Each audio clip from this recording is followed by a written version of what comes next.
Hello. അപ്പോൾ പുതിയൊരു ഐറ്റമായിട്ടാണ് ഇന്ന് മുട്ടയും പുട്ടും വെച്ചിട്ട് ഒരു കിടിലൻ ഐറ്റം. അപ്പോൾ ഉള്ളിയും പച്ചമുളകും ചെറുതായി അരിഞ്ഞിട്ട് വഴറ്റാം. വെളുത്തുള്ളി ഒഴിച്ച് വഴറ്റാം. കുറച്ച് ഉപ്പൊക്കെ വേഗം കേട്ടോ.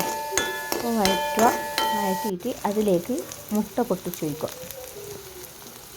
ഞാൻ 2 മുട്ട എടുത്തേ, നിങ്ങൾക്ക് വേണ്ടത് എടുത്ത് ഒഴിക്കാം. മുട്ട പൊട്ടിച്ച് ഒഴിക്കുക.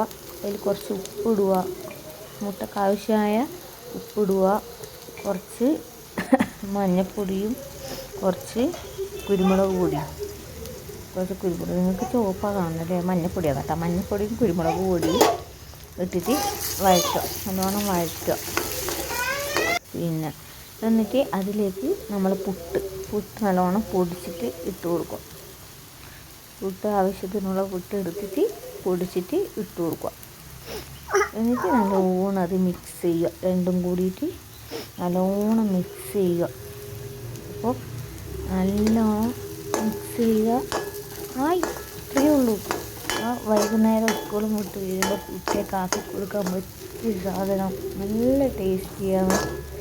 പുട്ട് മാത്രമായ ചിലപ്പോൾ കുട്ടികൾ തിന്നൂല. അപ്പോൾ അതുകൊണ്ട് 2 മുട്ടയും ഉണ്ടെങ്കിൽ മുട്ടയും പുട്ടും അതുപോലെ ആക്കി കൊടുക്കുക. നല്ല ടേസ്റ്റാണ്. കുട്ടികൾക്ക് എന്തായാലും അത് ഇഷ്ടപ്പെടും.